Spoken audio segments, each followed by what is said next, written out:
Nous sommes heureux maintenant d'accueillir sur scène Jean-Luc Martinez, président et directeur du Musée du Louvre. Il va donner son discours en français, donc assurez-vous de sélectionner la langue d'écoute souhaitée, l'anglais, le français ou l'arabe. En vous remerciant, accueillons ensemble Jean-Luc Martinez. Bonjour ou bonsoir à tous selon l'heure à laquelle vous m'écoutez. Je suis très heureux de vous rejoindre ce jour depuis Paris au cours de ce symposium à l'occasion des 3 ans du Louvre Abu Dhabi, musée que je porte particulièrement dans mon cœur. Ce premier musée universel de notre début de siècle est déjà un immense succès car il a rencontré son public et est novateur dans la façon de présenter les œuvres. Et je voudrais en effet le rappeler en introduction.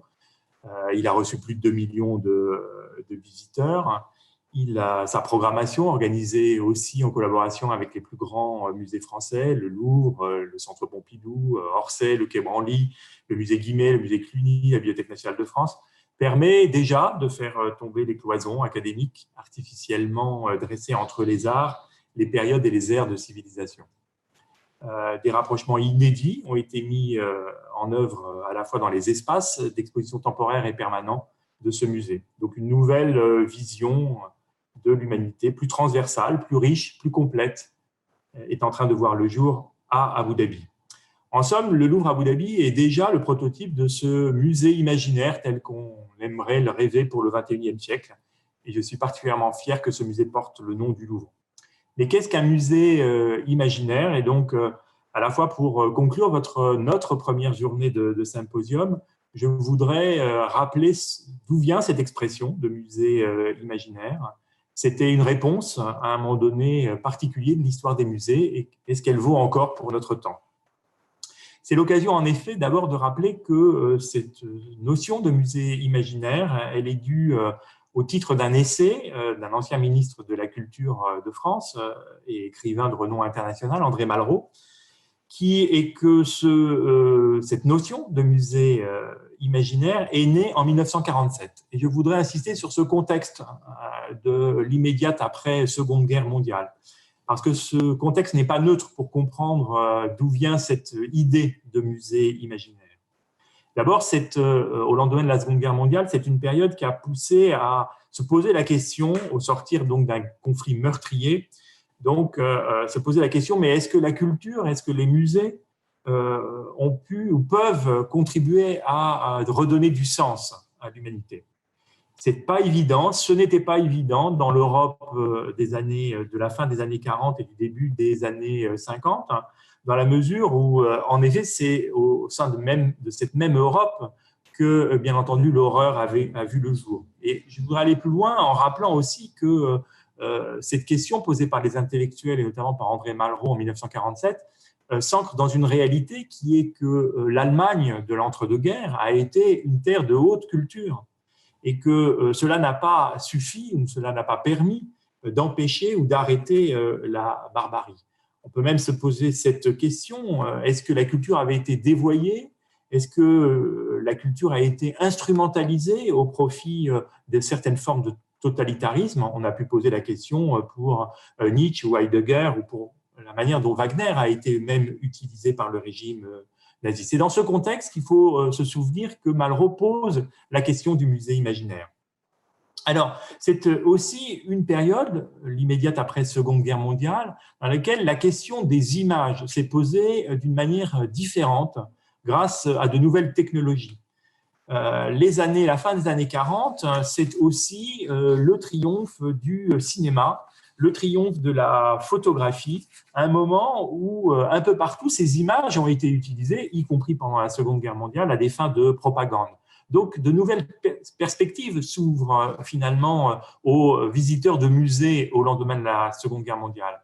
Pour le dire en prenant un exemple, autrefois, et encore aujourd'hui, si on veut voir, par exemple, toutes les œuvres d'un peintre comme Piero della Francesca, il faut prendre son mal en patience et visiter un certain nombre de petites villes, à commencer par sa ville de naissance, puisque un certain nombre d'œuvres en Italie du Nord ne sont pas transposables et transportables. Donc l'idée qui émerge avec cette technologie de la photographie et du cinéma, et qui apparaît dans l'œuvre d'André Malraux, c'est d'imaginer en effet que le musée imaginaire peut être plus riche que le musée réel. Il l'écrit et il le dit de cette manière suivante, André Malraux, il écrivait « Nos connaissances sont plus étendues que nos musées ». Et donc, c'est l'idée d'assembler virtuellement ce qui n'était pas assemblable. Et donc, quelle place pour les musées dans ce nouveau monde du tout-image? C'est là le deuxième défi que André Malraux rappelle en 1947. Enfin, c'est une période aussi, l'immédiate après la Seconde Guerre mondiale, où se pose la question de la destination des œuvres d'art. C'est un moment qui a vu la spoliation des grandes collections juives en Europe. C'est une époque aussi qui a vu la confiscation dans certains pays qui relèvent du monde communiste, par exemple, des biens de l'Église ou des biens des grandes familles aristocratiques. Alors, ce n'était pas nouveau, dans la mesure où, en effet, la plupart des grands musées européens sont nés d'une forme de nationalisation des biens des anciennes familles royales ou des biens de l'Église. Mais cette question se posait particulièrement en 1947. Est-ce qu'une œuvre appartient à son auteur? Est-ce qu'elle appartient à son commanditaire? Est-ce qu'elle appartient à sa communauté d'origine? Ou est-ce qu'elle appartient à toute l'humanité? Donc, on voit bien qu'André Malraux, en imaginant cette notion de musée imaginaire, a voulu relever un triple défi, le défi du sens, le défi de la technique, le défi de la propriété, et que sa réponse, le musée imaginaire, est une réponse qui valait pour son temps, pour 1947.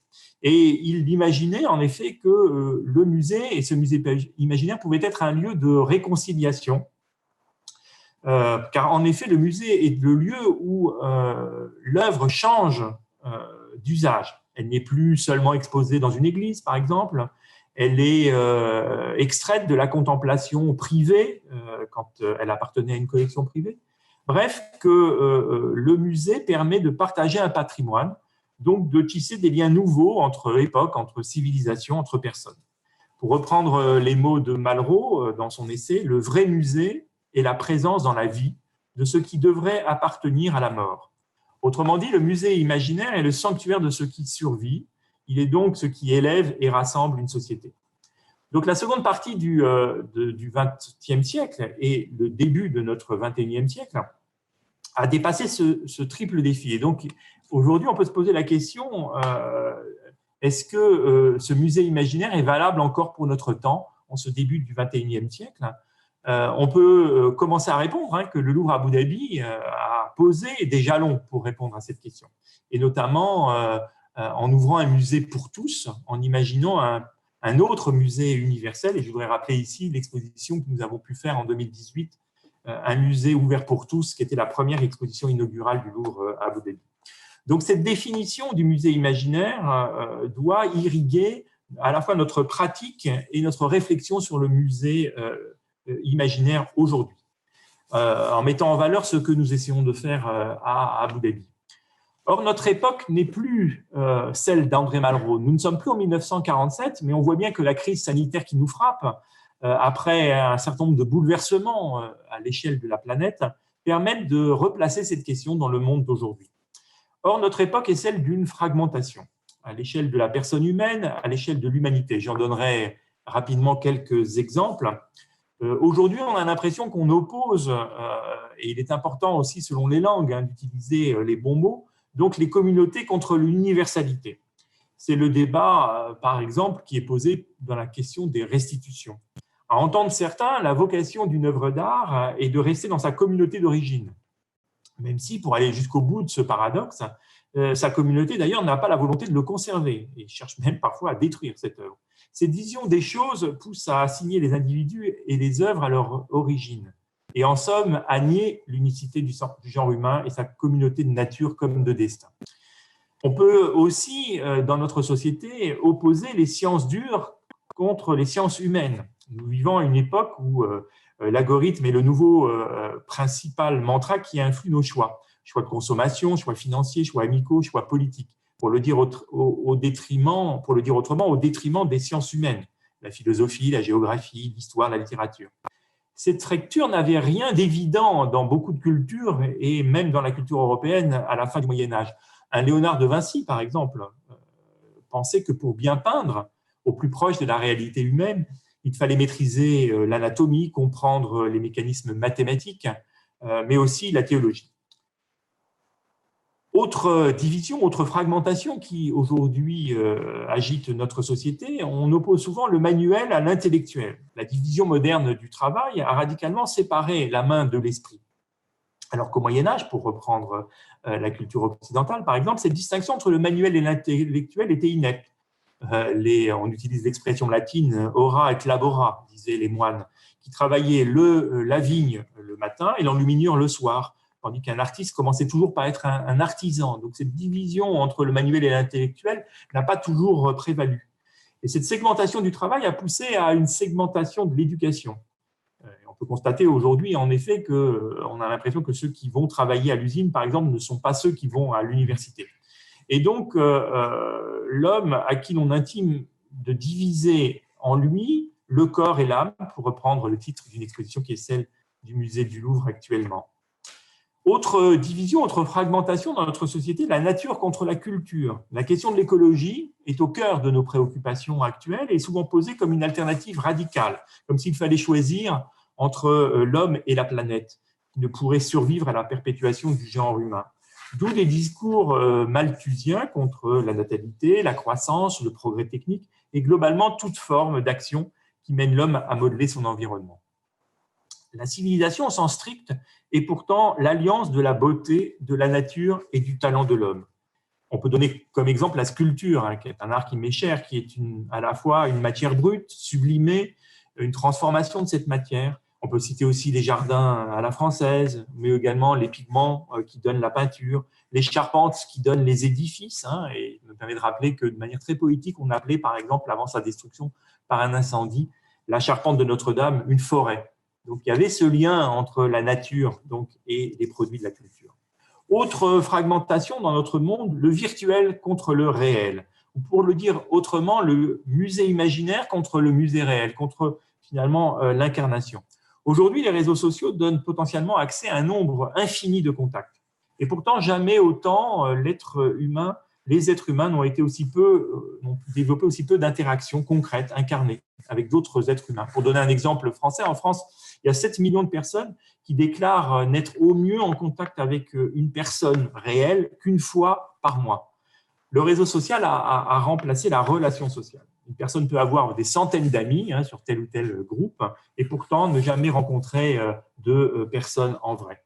On pourrait continuer cette litanie assez longtemps qui montre une humanité fragmentée et des hommes poussés à une forme de division intérieure. Elle se retrouve dans le monde des musées et dans le monde des arts qui sont comme un reflet, un miroir de ce monde à l'image de son époque. Avec les muséums d'histoire naturelle d'un côté, les musées des beaux-arts de l'autre, avec des salles de spectacle vivants, dit-on, éloignées du musée d'art ancien, avec des musées qui, en leur sein, travaillent en silo et se spécialisent de plus en plus. Alors, d'où vient cette tendance à la fragmentation ? Il est intéressant de rappeler qu'elle appartient en partie à l'époque, le XVIIIe siècle, qui a vu en Europe la naissance du musée moderne.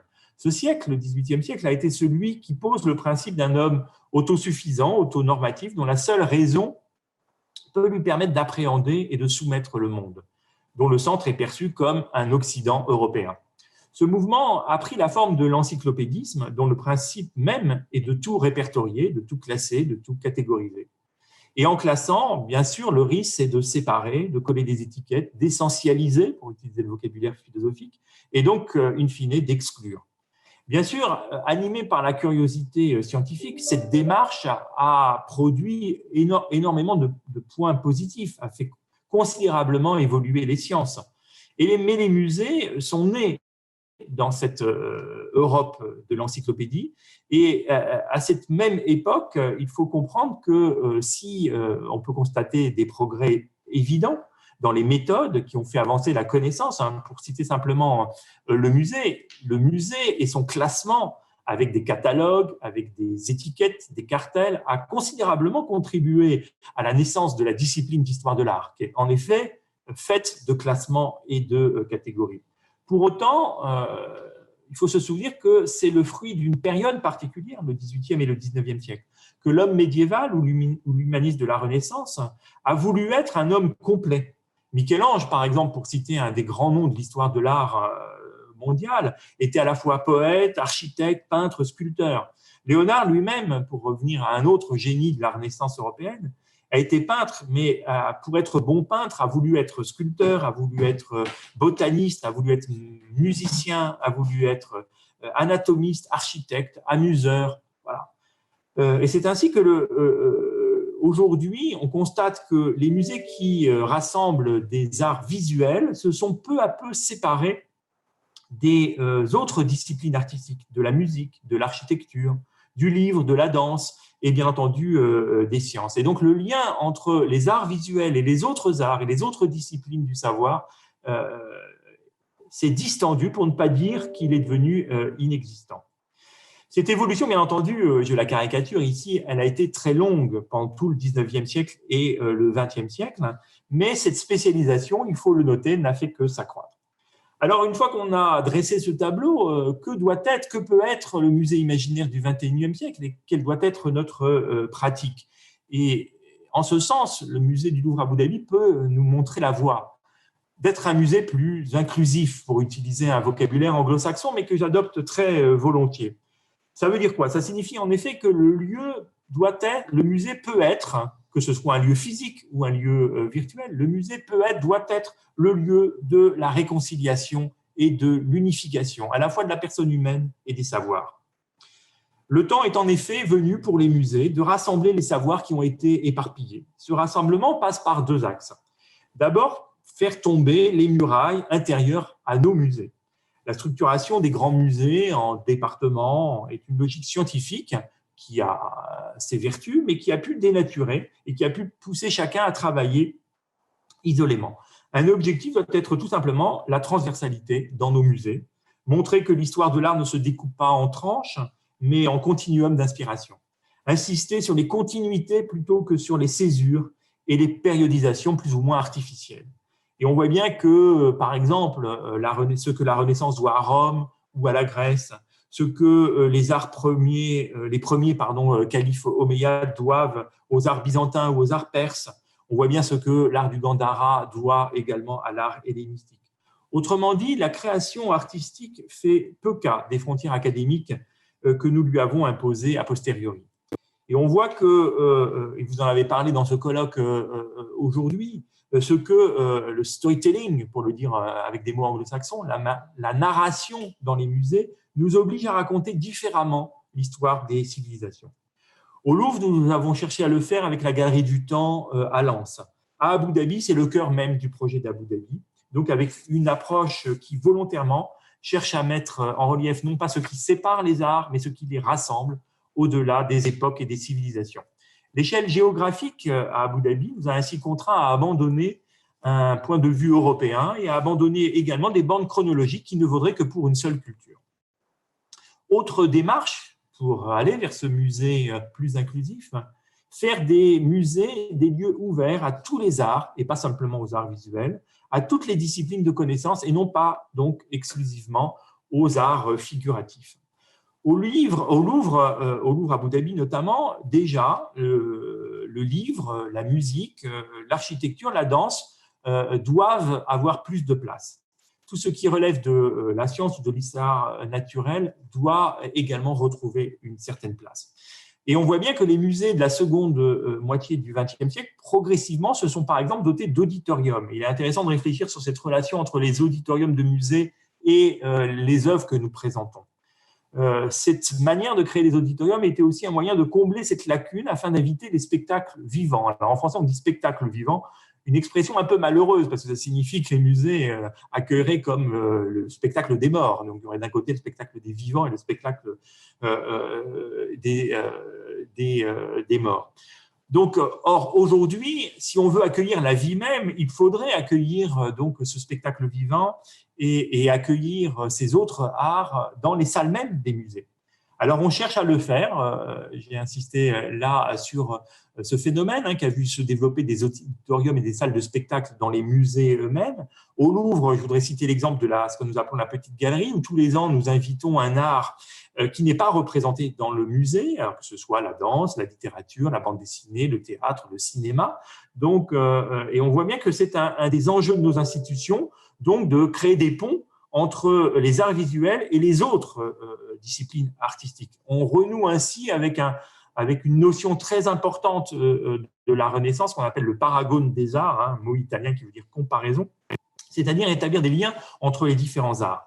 Mais vous voyez qu'à Abu Dhabi, cette ambition de réconcilier donc tous les arts et tous les savoirs est allée plus loin, notamment en présentant des livres, en présentant aussi des objets techniques, en allant au-delà de la simple définition stricte donc des arts visuels. Et on voit bien que c'est l'avenir aussi de ce projet extraordinaire de l'île des musées à Abu Dhabi, puisqu'il y aura dans quelques temps un musée national Cheikh Zayed, un musée Guggenheim, un musée d'histoire naturelle, c'est-à-dire une proposition pour satisfaire toutes les curiosités et réconcilier tous les savoirs. J'ajoute que cette entreprise de réconciliation des savoirs, il ne faut pas opposer artificiellement le musée réel et le musée virtuel. Parce que je l'ai déjà dit, et je me permets de souligner ce point encore davantage, le musée en soi est une construction de l'esprit. Il n'y aurait pas d'un côté, je dirais, un musée en dur, un musée réel qui vaut en lui-même, et de l'autre, un musée virtuel qui serait autre chose. Car tout le musée est lui-même un travail de l'esprit qui consiste à décontextualiser les œuvres. Petite remarque, ça signifie que tous nos efforts de contextualisation des œuvres qui sont bonnes, on voit bien aujourd'hui combien, par exemple, grâce aux reconstitutions en 3 dimensions, grâce au virtuel, on arrive à faire revivre certains bâtiments disparus. On a un très bon exemple au Louvre, par exemple, avec le palais de Darius, donc un roi perse à Suse. Mais pour autant, ces contextualisations numériques sont limitées. Nous ne pouvons pas faire revivre les odeurs, nous ne pouvons pas faire revivre les bruits, les langues, nous ne pouvons pas faire revivre voilà, les gens, les femmes et les hommes qui déambulaient dans ce palais. Donc, se rappeler que le langage finalement naturel du musée est parfaitement compatible avec ce que l'on nomme le virtuel, parce qu'il est lui-même finalement une création virtuelle. Et donc, de la même manière que le disque n'a pas tué le concert, il faut bien prendre conscience que les musées virtuels ou les propositions virtuelles ne vont pas tuer le musée réel, qui est lui-même une construction de l'esprit. Donc, le musée imaginaire du XXIe siècle n'est pas en opposition avec les musées réels déjà existants, il est une offre complémentaire. Donc, voilà, et je voudrais insister sur ce point. Donc, le musée imaginaire du XXIe siècle est également, et c'est son autre défi, un lieu de réconciliation de la personne humaine. On le voit bien actuellement dans la crise sanitaire que nous traversons. Donc, la crise sanitaire actuelle est comme un paroxysme d'une évolution. Et je voudrais citer récemment donc, un chercheur français qui a voulu replacer ce phénomène à l'échelle donc, de l'histoire de l'humanité en constatant avec à la fois bonheur et un peu de stupéfaction que finalement, le champ des déplacements, contrairement à ce qu'on peut penser, s'est restreint depuis l'époque préhistorique. En effet, depuis le chasseur-cueilleur de l'époque préhistorique, qui suppose des déplacements sur plusieurs kilomètres, et la situation actuelle que nous vivons, où vous et moi sommes derrière un ordinateur dans une pièce fermée, donc finalement, les déplacements quotidiens se sont considérablement restreints, contrairement à ce qu'on peut imaginer. Donc, nous assistons à l'émergence d'une société sans contact. Nous faisons des cours, nos courses en ligne, on fait des cours en ligne maintenant, on fait parfois des rencontres amoureuses en ligne, il y a même maintenant donc, des cocktails ou des dîners en ligne, et on voit bien que la réalité sociale semble se restreindre. Et donc, il est évident que l'avenir du musée doit répondre à cette question. Et pour le dire simplement et autrement, le musée peut être un lieu exceptionnel de convivialité, de réconciliation donc des relations sociales, mais également de la personne humaine. Le musée doit être, par exemple, le lieu de la rencontre intergénérationnelle. Je voudrais nous alerter tous sur le fait que le champ des possibles se restreint et qu'aujourd'hui, le musée, un peu d'ailleurs comme les parcs d'attractions ou un certain nombre de manifestations populaires, sont un des rares lieux de rencontre entre les générations les plus âgées et les plus jeunes. C'est aussi parce que c'est le lieu de la transmission entre les générations. D'où l'importance, par exemple, à Abu Dhabi, du musée des enfants, qui n'est pas une proposition faite à la légère. Le musée doit être aussi un lieu de rencontre des personnes qui n'appartiennent pas aux mêmes catégories sociales, qui n'ont pas la même éducation. Et on voit bien aujourd'hui, je me réjouis que, par exemple, au Louvre Abu Dhabi, ce musée il soit fait aussi, bien entendu, pour les Émiriens, bien entendu pour les résidents, et parmi les résidents, pour tous ces gens qui viennent du monde asiatique. Enfin, le musée doit être un lieu de rencontre universel, c'est-à-dire doit être un lieu touristique. Et là encore, je me permets, parce qu'on a l'impression aujourd'hui que le mot touriste ou le mot touristique est devenu presque un gros mot. Je voudrais rappeler célébrer ce tourisme, que le tourisme, à l'origine, il est né comme une curiosité pour l'autre, une curiosité pour les autres cultures, que nous-mêmes, vous comme moi, nous sommes toujours les touristes d'une autre culture. Et donc, bien entendu, notre époque veut mettre en valeur les limites d'une forme de tourisme de masse, mais je voudrais rappeler et encourager cet esprit d'ouverture, que visiter un grand musée international, c'est aussi rencontrer des mondes, mais c'est rencontrer le monde. Et que le musée, il est fait aussi pour que, quand le Louvre était ouvert, c'est le lieu aussi de rencontrer à Paris l'ensemble de l'humanité. Et que le Louvre Abu Dhabi aussi a été fait pour être ce lieu de rencontre de toute la diversité du genre humain. C'est cette diversité donc des publics qui permet de formaliser un lieu d'unicité de l'humanité. Et je voudrais en effet rappeler combien cette diversité des publics touristiques des grands musées internationaux fait la richesse des regards que l'on porte sur les œuvres. Pour prendre un exemple au Louvre, il est évident qu'un Indien ne regarde pas la Vénus de Milo comme un Chinois ou comme un Européen. Ça signifie qu'aujourd'hui, cela nous permet de prendre de la distance par rapport aussi avec ces œuvres. Ces œuvres, parce qu'elles sont des œuvres de création, elles ont plus d'un sens. Et ça nous permet aussi de prendre la distance par rapport à une politique des publics qui pourrait être très limitative. On pourrait croire qu'une programmation culturelle, par exemple, doit servir un public tel qu'on le connaît, mais je voudrais rappeler ici qu'un public, ça se crée, qu'un public, ça se fidélise, qu'on peut ouvrir la curiosité de ce public et l'ouvrir largement au champ des possibles. Et c'est ce que nous essayons de faire, notamment à Abu Dhabi. Donc pour conclure rapidement cette intervention, je voudrais mettre en valeur quelques mots-clés de ce musée imaginaire. J'ai parlé de convivialité, j'ai parlé d'unité, une unité du genre humain, de réconciliation des savoirs et de réconciliation de la personne. Ça veut dire que le musée imaginaire pour notre siècle, et donc le musée aussi physique, le musée réel pour notre siècle, il a cette ambition. Donc c'est le lieu où l'homme, qui est corps et âme, peut se réunifier avec lui-même.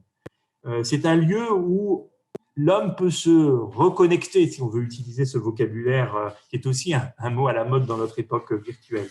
Se reconnecter avec l'histoire continue de l'humanité, se reconnecter avec la diversité humaine, se reconnecter avec toute la création, avec tous les champs de savoir.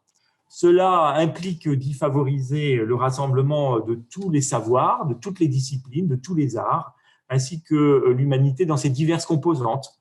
Le musée doit être le lieu de rencontre de toutes les catégories sociales, ethniques, générationnelles.